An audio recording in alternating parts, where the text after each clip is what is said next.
Well, thank you very much, everyone. This is a great honor. And I see you have social distance on your mind, and that's a very good thing. Jovita, congratulations. Tremendous job you're doing. I want to thank everyone for being at the White House, a very special house, a very special place, no matter where you go in the world. I love the White House, and being here in the East Room of the White House in particular, where so many important functions have taken place over the years.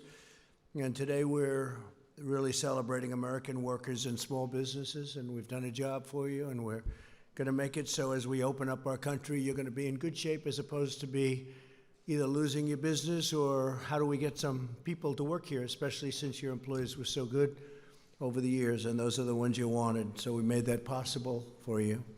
We're delighted to be joined this afternoon by representatives of several incredible small businesses from across our country. Also with us, our Treasury Secretary, Stephen Mnuchin. Steve, thank you very much. And SBA Administrator. You've been busy, Steve, by the way? A little bit, right? Broke every record in the book.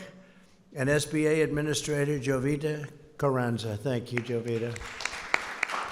Have you gone to sleep in the last 2 weeks? I don't think so, right? You broke every single lending record, numbers of loans, amount of loans, small business. It's actually a very big business when you think about it. Thank you very much, Jovita. Great job. As our nation battles against this terrible scourge, we continue to pray for the victims as well as for those Americans who are grieving their lost ones and their loved ones. There's never been anything like this. We suffer with one heart, but we will prevail. We're coming back, and we're coming back strong.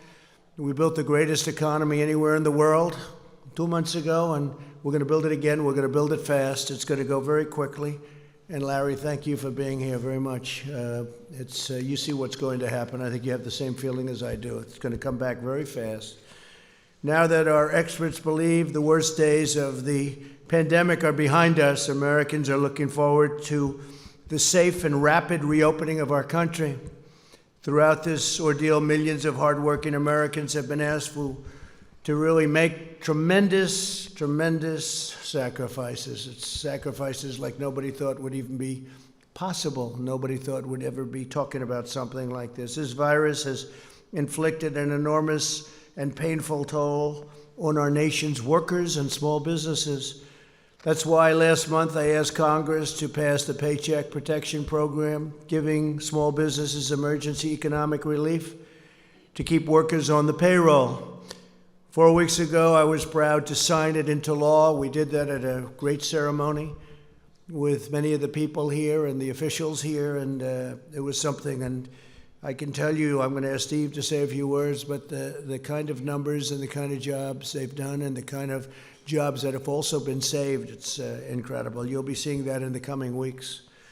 The Treasury Department and the Small Business Administration launched the program in record-breaking time, just 1 week, and in the 14 days following its launch, we processed as many loans as the SBA would typically process in over 14 years. So in 14 days, they did more work and more loans, both in terms of applications and in terms of dollar amount, than they did in 14 years. 14 days, 14 years. Easy one to remember, right? That's some record.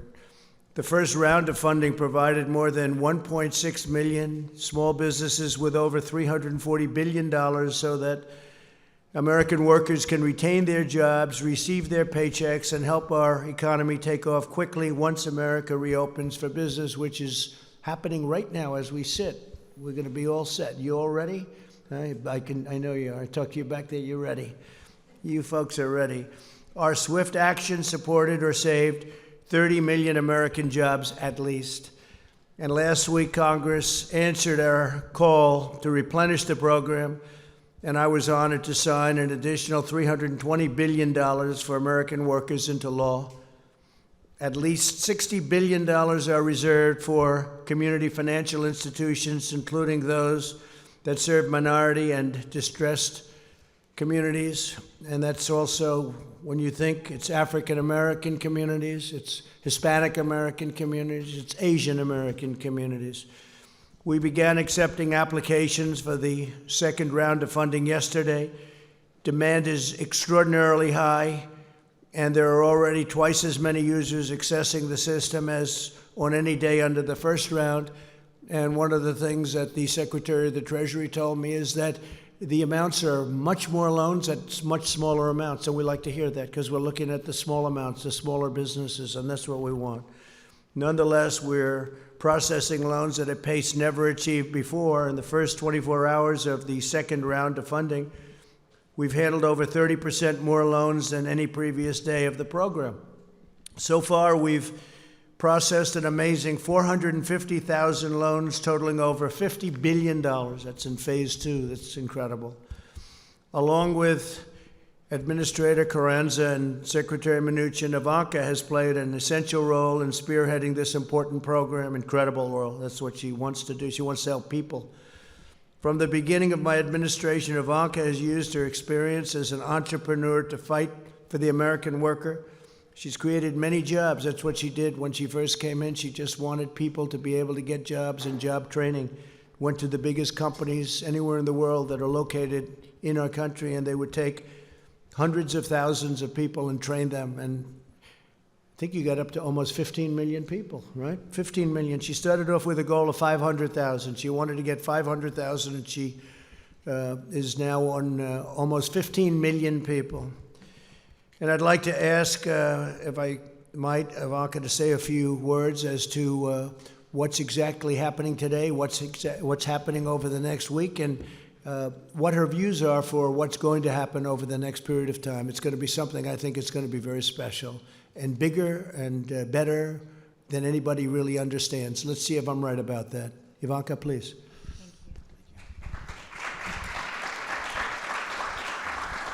Well, thank you, everyone, and thank you, Mr. President, for convening this incredible group of entrepreneurs and small business owners who very much represent the soul and the spirit, the grit and the tenacity of America's small business owners across the nation. So we're grateful to each and every one of you for joining us here today, and very excited to hear your stories and hear specifically about how you're going through this challenge and how through the Payment Protection Program and through the PPP, you are able to keep your workforce employed. It's about your businesses thriving and growing within your communities. It's about your workforce, who each of you cares very dearly about. And I'd like to make a special call out of thanks to Secretary Mnuchin for his tireless work on this front. So if you'd like to come up and join us, we would appreciate that, Secretary. And SBA Administrator Carranza, thank you. You have been such a champion for America's small business. If you'd also like to come up and join us. And Larry Kudlow, thank you for all that you do in fighting for American workers. With that, I would like to kick us off by introducing Amy Wright to come up to the stage and share with us a little bit of her story. She has created an amazing business that stemmed from personal experience and very much her heart, and it's been an honor getting to know you, Amy, as you really embody the spirit of small businesses around this country. Amy, because of the PPP program, was able to rehire the 120 workers that she was forced to lay off. And now those workers, all of which have some form of disability, are able to bring cheer and bring comfort to your clients as you're serving them. So Amy, if you'd like to come up and share your story. And Michael, her great colleague, is here today as well, who could share his perspective. Thank you, Amy.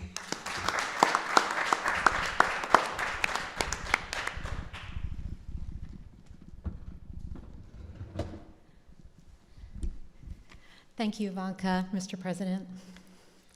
I am so honored to be joined by my employee, Michael, who you will hear from in just a moment. Biddy and Beau's Coffee is more than a coffee shop. It's a human rights movement. We employ 120 people with intellectual and developmental disabilities, and for most of them, it's their first paying job, which made the decision for us to temporarily close all 5 of our shops especially difficult. But thanks to the Paycheck Protection Program and the incredible team at Live Oak Bank, all 120 of our employees are back on the payroll today and working from home, writing handwritten notes that we include with each online order we ship.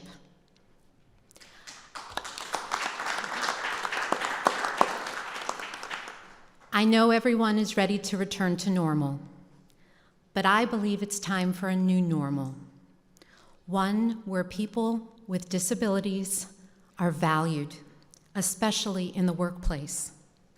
As a recipient of the PPP loan, we will continue to take up the charge and help everyone, especially people with disabilities, pursue the American dream. And Michael, would you like to say? Sure. I just hope this thing isn't too big for me. So to you, President Trump and Ivanka, thanks a lot for inviting us. Thank you, Mr. President, for having us. I love my job, and I am excited about going back to work. At Bowes, we like to use the phrase called not broken. That means me and all my amazing coworkers are not broken, and we have lots to offer. I know the great country of the United States isn't broken either. So on behalf of myself, Megan, and Amy, and all the employees of Bowes, thank you for inviting us over. Thank you very much, Michael. You guys are our family. Love you guys.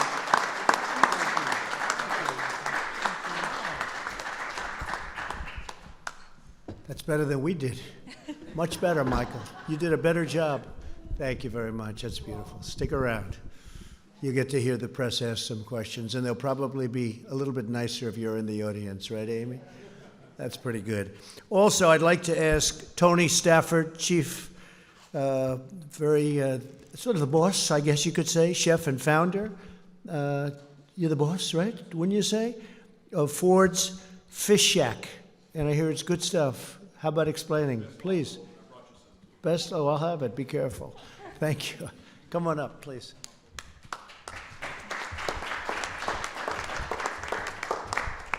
Thank you. I'm here representing, well, thank you, first of all, for inviting Mark, my great employee, with us. We're here representing the restaurant industry, which has been really hurt hard by this with the closures and things like that, so I'll keep it brief. I'd first like to thank the President and the Vice President for leading us through that pandemic. It has devastated our restaurants. Over the last 6 weeks, my 3 restaurants have been devastated. Dining room closures, had to furlough over 100 people. That was an incredible hard phone call to make about 6 weeks ago and tell the employees I've never had to lay off a single employee that I just don't have a space for you. We just don't have, the restaurants are closed, and it was just extremely hard, and it was very emotional, and it was one of the hardest choices I ever had to make. So it was tough, but I promised every employee we would do our best to bring them back, and we would fight every day, tooth and nail, to get them back into the restaurants and be successful like we were the 10 years before all this terrible stuff happened. And now with the help of the PPP loan and the success of the PPP loan that we were able to get, I'm going to be able to keep that promise and bring every one of those employees back. So thank you, Secretary Meduncha. Thank you. And it's been awesome to be able to tell them that we're going to weather this storm, and we're going to get through this, and we're going to be stronger and more agile once this is over. The one thing that you can see with the restaurants, we're surviving out there. We're doing things that we didn't do before with carryout and curbside and delivery and all those meal plans. Those things are awesome to see my fellow industry leaders out there doing in the restaurant industry. So I commend every one of those restaurants that's fighting to survive out there. And so thank you all for that. We will get through this. We will welcome our guests back, and once our state opens up, we'll welcome them back and thank them for their support through all this. I have amazing stories of guests coming into our restaurant the day after the closures to just give us tips, give us cash to give to our employees we had to furlough. So those great stories, that will not be forgotten from any of our guests, so thank you for that. And I look forward to the one day when all restaurants and all small businesses can reopen and be as successful as they were before. So thank you very much. Mark? Fantastic. Thank you.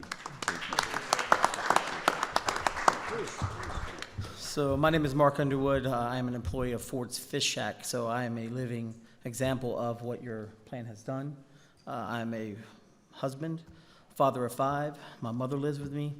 And just listening to Tony talk about that day when the layoffs happened, it's a little emotional. But with the PPP, It has now given life to my family. It has injected hope in our business, and it's allowing us to fight the fight. So I appreciate it from everybody on your team to help us get through this issue that we're going through. So thank you very We're much. gonna help you. Thank you. Is he a great chef or a good chef? He's a great chef. Thank you very much. Thank you. Thank you. Larry. Thank you. Thank you. That's great. That's a great story. Your mother lives with you, 5 children. That's a great story. So that was a rough day, right? Wasn't it? Huh? Never happened to you before, probably. Yeah, happened to a lot of people. It never happened before. So, but we're bringing it all back.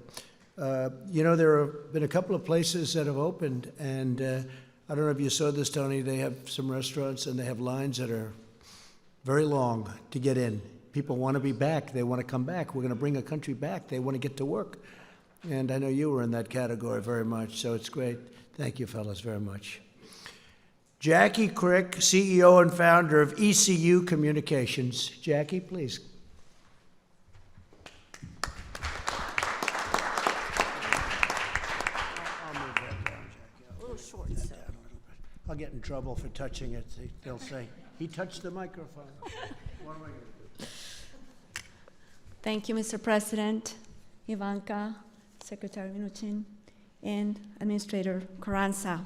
It is a pleasure and an honor to be here. My name is Jackie Crick. I'm originally from Bogota, Colombia, in South America.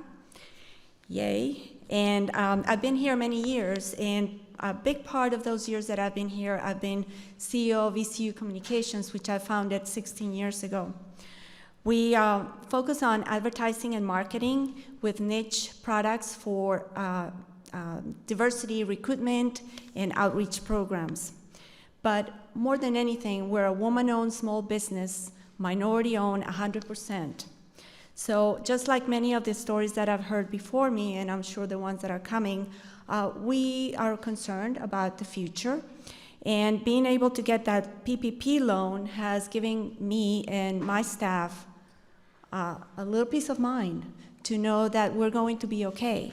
Just at the end of February, I hired 3 more staff members. Right. We're 30 now. Right. So when we heard the news about going home and working from home or not being able to work from home, you know, the first thing that goes to your mind is, how am I going to support or tell these folks that they need to go? Being able to get the PPP loan has given me the ability to have that peace of mind that I'll keep them, their treasured staff, and I'll be able to continue to focus on my program. Thank you so much for what you do, for your leadership. Thank you. Great job. Thanks. Thank you, Jackie. Great job. Chris Stansbury, co-founder and partner, West Virginia Eye Consultants. I like West Virginia, you know. I like it. We'll put that up. Who likes you, sir? I like it. They like me, too. Thank you, Mr. President. Thank you, Ivanka, Mr. Secretary, Madam Administrator. Appreciate the opportunity to be here today. It's just an honor and a privilege as a small business owner. It's very meaningful to have this opportunity. My company is called West Virginia Eye Consultants, based out of Charleston, West Virginia. And we started in 2011, and we had 2 doctors, 1 employee, and 1 location. And over the last 9 years, we've been blessed with a lot of growth. We've worked hard. And in February, we celebrated our 9th anniversary with 7 locations, 7 doctors, and almost 60 employees. So it's been a great ride. But just a month later, thanks to COVID-19, we shut most of it down. And my partners and I were just overwhelmed, just bewildered. We weren't sure how we were going to survive this. But thankfully, Congress passed the CARES Act, and President Trump signed that into law. And as part of that, the PPP loans became available. And my partners and I applied for PPP loan through the SBA, and we were so gracious and so thankful to receive that, because it's been a lifeline for us. As soon as we received those funds, we were able to start paying our utilities, our rent, and start bringing some of those employees back that we need to get staged to begin to reopen the economy. And so we're just so grateful for President Trump's leadership and Congress for working with him to get us through this crisis. So thank you so much, sir. We appreciate all your help. Thank you. So you do eye examinations, doctor? Yes, sir. And you do glasses and all that? I may have to see you. Okay? I guarantee you're probably better than these high-priced people. I used to see the highest priced, and they were not the best. I'll bet you're better than all of them. So I may have to see you, doctor. I'm serious about it. We can do something quickly, all right? You move quickly too, right? No long meetings.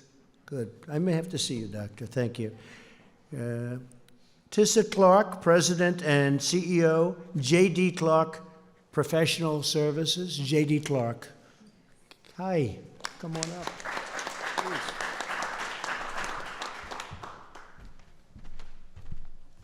Thank you, Mr. President, Ivanka, Mr. Secretary, and Madam Administrator. I am Tisa Clark, President and CEO of J.D. Clark Professional Services. I am a general contractor and property maintenance manager for the affordable housing, hospitality, as well as our government agencies, particularly our nonprofits. Most of my employees are the underserved, underemployed, or unemployed. And having the opportunity to be able to apply for a program such as the Paycheck Protection Program allowed me to keep those individuals employed. As a small business owner, my company is based out of Prince George's County, Maryland, and I've been in business for 12 years. And as a small business owner, we never want to fire or lay off, and even to the extent of ourselves not receiving a paycheck. And so I forgo my paycheck until I could get funds. And so now with the funding that we received via M&T Bank on last Monday, it has allowed us to continue to pay our staff and for even myself as the business owner to once again take a paycheck. So this program is phenomenal for our small businesses. Also, as a side note, Madam Administrator, I did also apply for the Economic Injury Disaster Loan, and I did receive my advance on Tuesday of last week. So these programs are very critical for the small business community, but I do believe that we as small business are strong and we are resilient and we will bounce back. Thank you. Have you ever thought about running for office? You could do it very easily. Huh? You are something. That's a very good job. Thank you very much. Luke Bernstein, Executive Vice President, Chief Retail Officer, and Chief Communications Officer for Orrstown Bank. Come on up, Luke.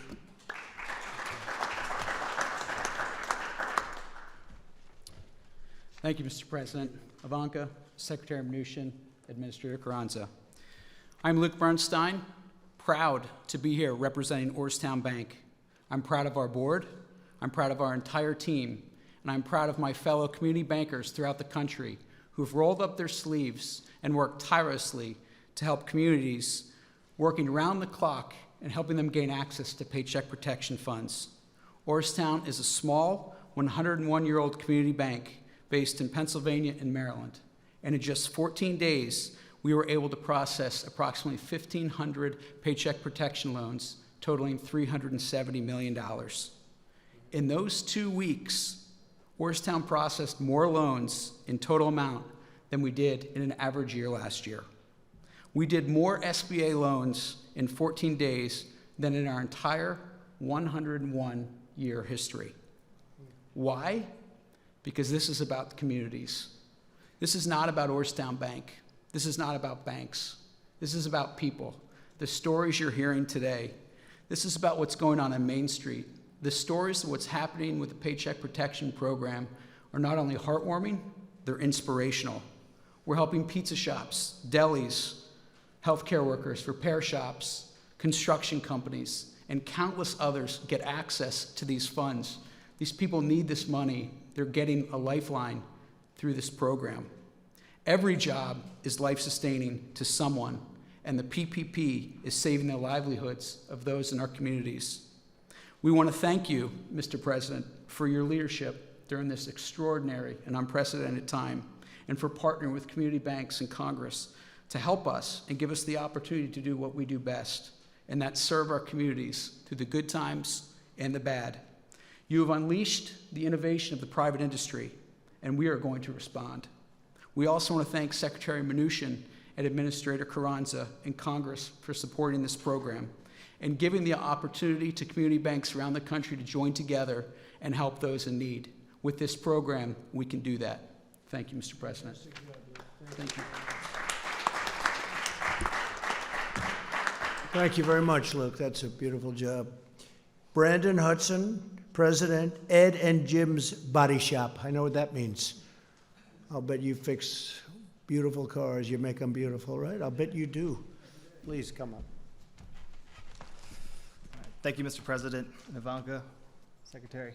And instead of celebrating on our anniversary on April 1st of being in business, we began furloughing employees.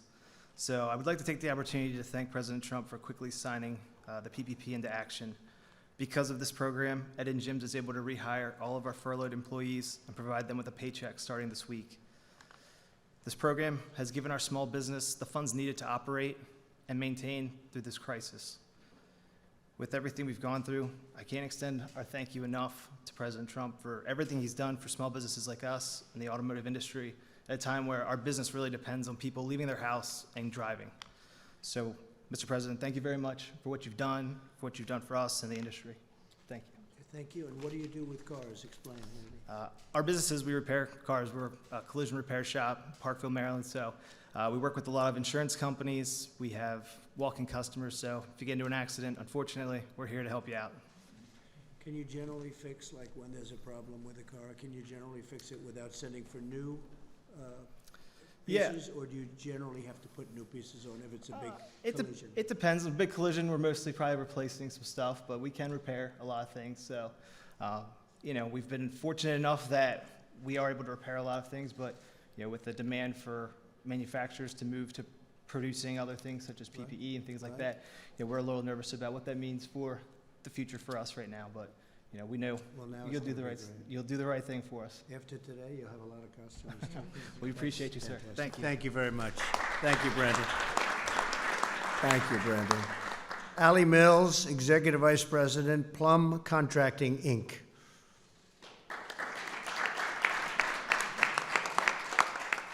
Would you like to have, come on up here. He was so good. Put that mask on the way you had it. He was.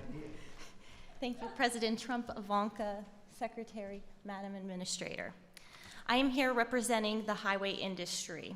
Plum Contracting is a third-generation union highway and bridge contractor in Pittsburgh, Pennsylvania. With Pennsylvania's winter construction shutdowns, we have been left with little revenue coming into a new season. COVID-19 abruptly halted all highway work on March 16th in our state. With very little revenue at this point of the season, we were forced to sadly lay off a majority of our employees, about 125, which included trades and management. There were a lot of sleepless nights and fear of losing it all. The Payroll Protection Program was and remains the engine that is carrying our business through this shutdown. We wouldn't survive without it. With our PPP approval, by May 1st, we anticipate our company running at full capacity when the highway industry is permitted to return back to work. We applaud you, Mr. President, for your interest in the welfare of America's small business and the American worker. And thanks to all that, my company will be here to work on a big infrastructure program very soon when you're ready to do that. Good. Thank you. Very much. Thank you. I was with Governor Ron DeSantis of Florida, which is interesting from your standpoint because we talked about the business that you're in, and he noticed that right into the immediate shutdown, he noticed there was very few cars on the road, and he did very opposite of what a lot of governors did. He said, "This is a great time to fix our roads and highways," and I said, as soon as he said it, this was in the Oval Office 2 hours ago, he said, "I noticed there was very few cars, and isn't that better than fixing them during rush hours and when there's traffic and when it's booming, like hopefully over the next few months it's going to be again, just like it was before, the best we've ever had, and then we had to close it down." So he's fixing roads and bridges and doing a tremendous amount of work during this period of time, and I thought it was very smart. So it's a little bit the opposite, but to each his own, right? To each his own, but it made a lot of sense to me when I heard it. I'd like to ask Secretary Mnuchin to come up and explain just a little bit about how well it's going, how the kind of numbers, the kind of records, to a point where there's never been anything like this, loans coming in, and how the loans are actually smaller than in phase one, and that makes us happy because that means smaller businesses, and that's where that's what we're looking at, that's what we're aiming at this time. Please, Steve. Thank you, Mr. President, and Ivanka, thank you for putting this together. Your stories are the stories of the 60 million American workers that are going to have the benefits of the close to $1 trillion that the President and Congress have invested in small business to protect you and put you back to work. That's over $650 billion in the PPP. That's over $300 billion in disaster loans, and that's over $20 billion of grants. And I know the press has commented on a lot of big companies that inappropriately took the money, and we've been very clear. We announced today that any loan over $2 million will have a full review for forgiveness before they're repaid, because this is the story of small business here. And I am so pleased to see how this is working. So thank you, Mr. President. I'd also just like to comment, we're going to be up to close to 120 million of direct deposits and checks for the economic impact payments. If you have not received it yet, please go to irs.gov, get my payment. We made some corrections to the website over the weekend. Please go on and check your payment. If you haven't received your payment, upload your information so we can get you the money. The combination of the direct payments, the PPP, the disaster loans, and enhanced unemployment insurance is the investment that the President has made in American business and American workers. Thank you, Mr. President. Thank you very much, Steve, very much. And on the enhanced, thank you. And Steve, on the enhanced payments, we're really looking to the state to give that out. And unfortunately, some of the states have very old computerized equipment from many generations ago. But they have the money to give out, and they'll give it out as it comes, and hopefully they'll be able to do the job. Some states have been very efficient, and others have had a hard time, but you'll work with the ones that have had a hard time. But we rely on the states, and we are relying on the states to get it out as quickly as they can, considering especially some of the equipment they have. Maybe now they'll be able to buy new equipment, right? When we get all finished, we'll have nice new computerized equipment so they can do it. With that, if you'd like to ask a few questions, I think this would be a good time, because with these incredible people, this is the media. You've heard me talking about it on occasion, seldom, right? But on occasion. And I think with you in the room, I have a feeling that they'll ask me much nicer questions. They'll tone them down, right? And thank you for the apology. I appreciate it. That was very nice. Yahoo. I appreciate it. It was very nice. Yeah, go ahead. Jim, go ahead. Yes, Mr. President. Today, the U.S. hit a grim milestone of 1 million cases of the coronavirus. Back in late February, you predicted that the number of cases would go down to 0. How did we get from your prediction of 0 to 1 million? Well, it will go down to 0 ultimately. And you have to understand, when it comes to cases, we do much more testing than anybody else. So we could go to some of these other countries, you know, as an example, China. If you test, you're going to show many more cases. So we're doing more testing than any other country in the world by far, which we just discussed over in the Oval Office. So we're going to show more cases because we're doing much, much more testing, double anybody else. Somebody said if you add everybody else combined, that would be a number. And it will be at the appropriate time, it will be down to 0, like we said. Weren't the experts at the time saying that the number of cases would go up, we would have community spread? Well, experts, Dr. yeah. was warning about this. Right. Also, experts, many very good experts, very good people too, said that this would never affect the United States. It wouldn't affect Europe. It wouldn't affect anything outside of China. So we were listening to experts, and we always will listen to experts. But the experts got it wrong. A lot of people got it wrong, and a lot of people had no idea it would be this serious. I listened to experts. I'll tell you what, I did something that the experts thought I shouldn't have done. I closed down our country and our borders. I did a ban on China from coming in other than U.S. citizens. And we did very strong checks on even our U.S. citizens. Ron DeSantis was telling me before that when they came in, people were put into quarantine, people were checked, and we're doing that now. So, yeah, I think we did something well ahead of schedule. We did that at the end of January. People were talking about this wouldn't have an impact, as you know, even into March. So I think we've done a great job in the sense that we were early. I think by banning China, and banning people coming in who would have been very heavily infected, we probably saved hundreds of thousands of lives. So on that, I'm very proud. Yeah, please. Mr. President, it's actually Secretary Mnuchin as well. What about the idea of another round of stimulus payments to American taxpayers directly? Democrats, of course, up on the Hill are talking about the idea of guaranteed income, which obviously could go on for months and months and months. Yeah. What about another round of... Well, I like the idea of payroll tax cuts. I've liked that from the beginning. That was a thing that I really would love to see happen. A lot of economists would agree with me. A lot of people agree with me. And I think, frankly, it's simple. It's not the big distribution, and it would really be an incentive for people to come back to work and for employers to hire. The double tax on the company and also on the person. That's what I like. And something like that could happen. Also, I think you have to look, because a lot of people are talking, I assume your next question would be about states. And Steve and I talk about it, and I talk about it with Mitch and with Kevin and with everybody. And the problem with the states is we're not looking to recover 25 years of bad management and to give them the money that they lost. That's unfair to other states. Now, if it's COVID related, I guess we can talk about it.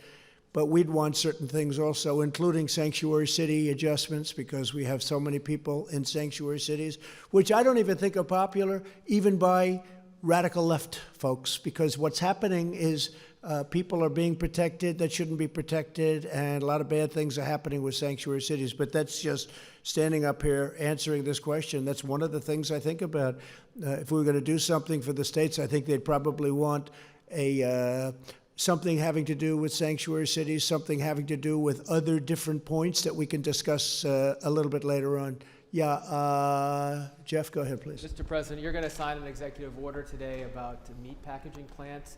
It affects liability for them. What efforts or what measures are you looking at for liability for other industries and other businesses? Well, we haven't been talked about. It hasn't been asked on other industries yet. But with the meat packing and with the transportation, we have had some difficulty where they're having a liability that's really unfair to them, and we're going to be doing that. I think, Mark, we're going to be doing that fairly soon. It's getting drawn up. I should be signing that over the next hour or so, taking the liability, which frees up the entire system, and I fully understand it. Not their fault. Yeah, please go ahead. Thank you, Mr. President. No, over here first. Mr. President, I just want to go back to what we discussed a little earlier today. Are you considering asking airlines to test passengers on international but also domestic flights?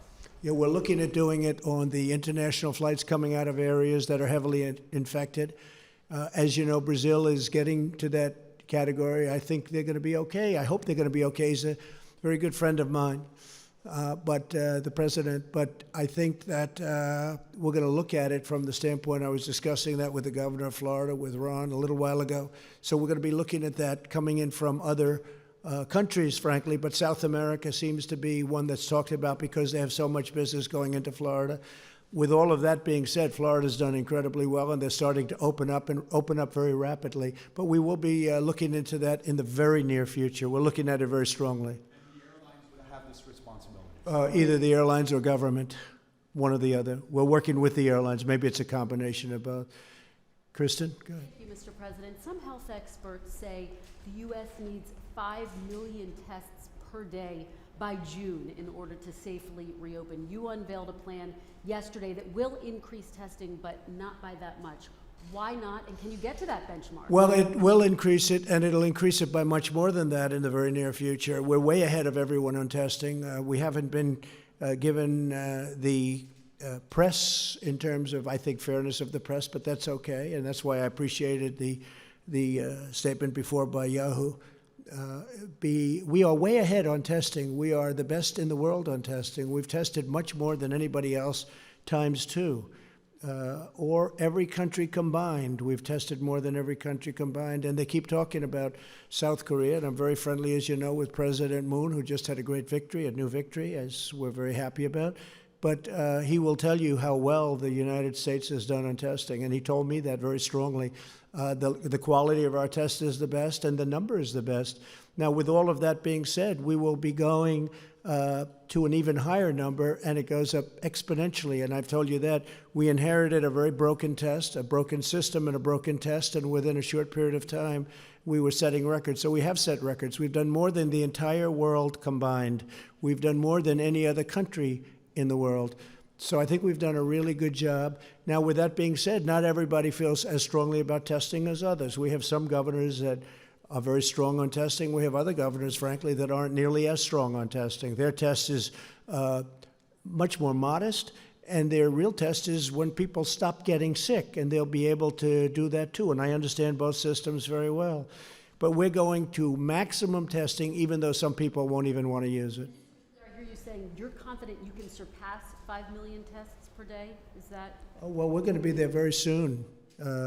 If you look at the numbers, it could be that we're getting very close. I mean, I don't have the exact numbers. We would have had them if you asked me the same question a little while ago, because people with the statistics were there. We're going to be there very soon. We're really doing, I mean, I watched your report on NBC today, and it was an incorrect report, because we're really doing a great job on testing. Unfortunately, the administration, the people that work our government, hasn't been given the kind of credit that it deserves. Last month it was about ventilators. Now we have so many that we're able to give them to Italy, France, Spain. Other countries have been asking us for ventilators. We're making over 150,000. We've distributed thousands and thousands.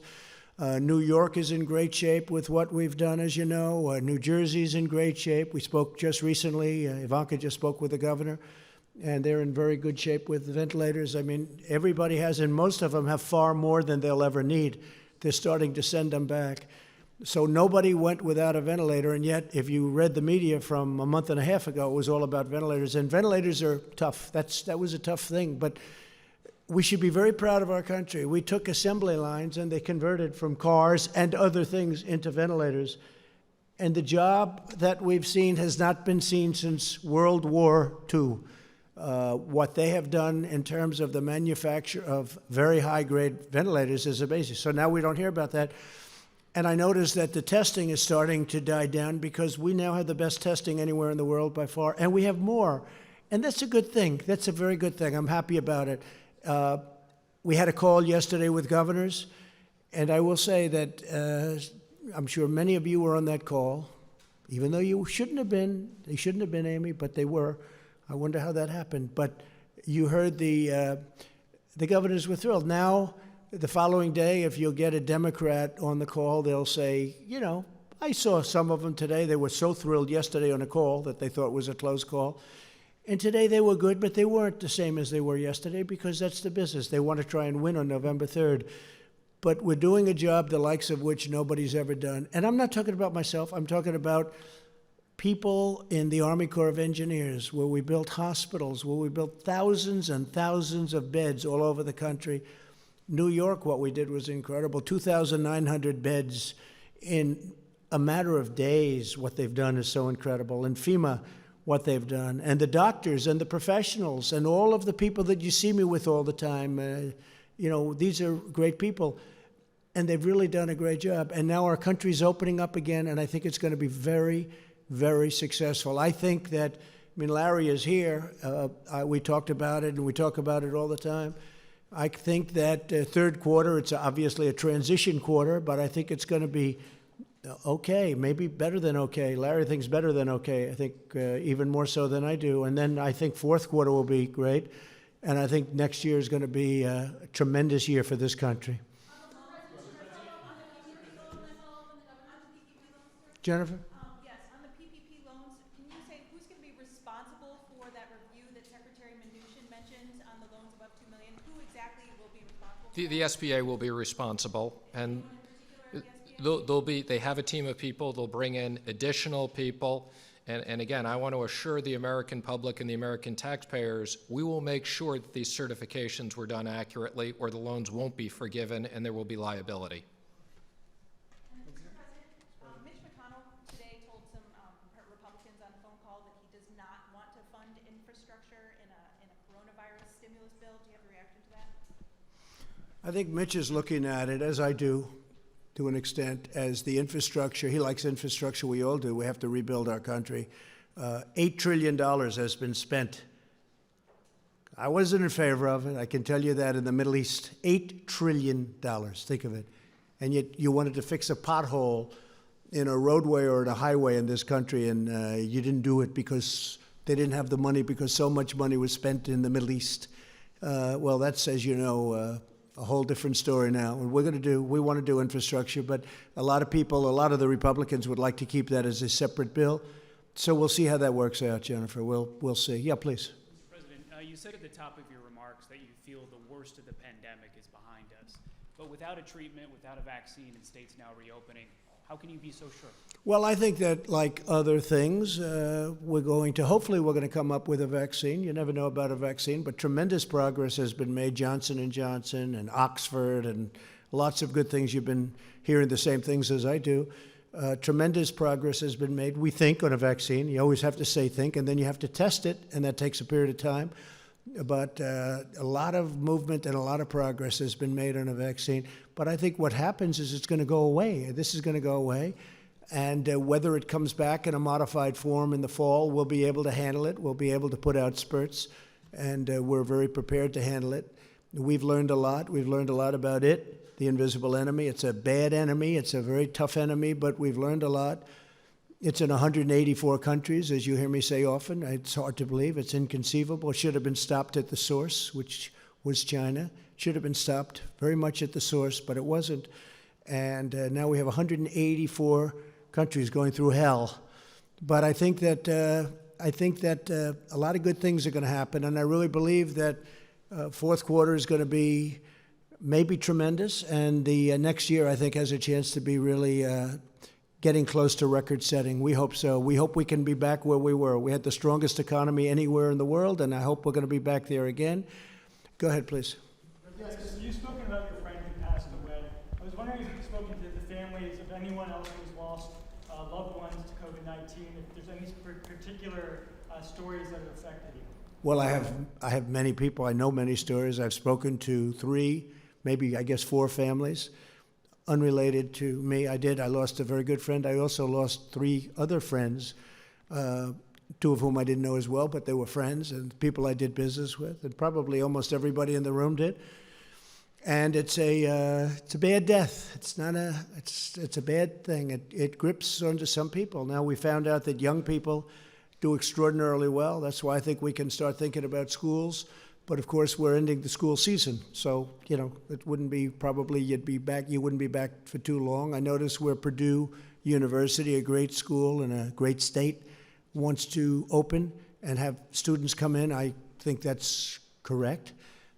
Some colleges, I think I saw Harvard wants to have students come back in the fall. I would hope that they'd have students. I think that the whole concept of computer learning is wonderful, but it's not telelearning.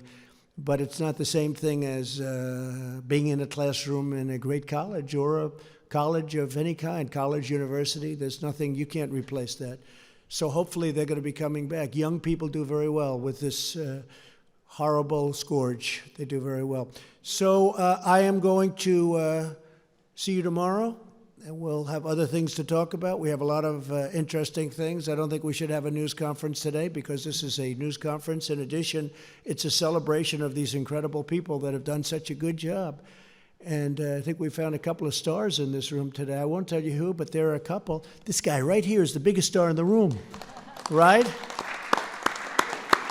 We'll all agree he's the big. I vote for you, okay? Great job you've done, and I really appreciate it, too. I appreciate you being here. Couldn't have done better. And of course, Megan and I maybe like to know if you and some of your hostess, staff members, bodyguards, or anybody in your company would like to come to Annapolis to our company. Be careful, that could happen.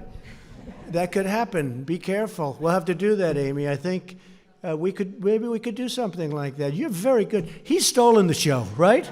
Do we agree? Doc, I'll tell you, I'm getting ready with the eyes. Come on with me if you want. Do a quick one. Want to save a lot of time. We need time. We're opening up the country, Doc, so we need a little time. We can't spend too much. I don't want to spend 2.5 hours at an eye doctor, right? Okay, so we'll think about that. We want to do that. I want to thank everybody, in particular, Jovita. I want to thank you very much. And Steve, you're working. I can call Steve at any time. I can call him at 2 in the morning, 6 in the morning. It doesn't make any difference. I say, did I wake you? The answer is always no. He's doing a great job. We're proud of him. And everybody is, everybody. Our government, we have to be proud of our government, and we have to be proud of our country. These are really terrific people. We're going through a period of time, the likes of which we've never seen in this country before. Certainly, even if you go back into 1917, it was the worst of all time, but it was also not as bad here. It was very bad. It was very rough. It was a bad one, but it wasn't quite like what we're going through right now. And it's because of the amazing, when you look at how contagious this is, where people literally just being in the same area with other people, it catches. So I'm very proud of this country, I have to say. I'm very proud to be your president, and I'm very proud of this country. Thank you very much, everybody. Thank you.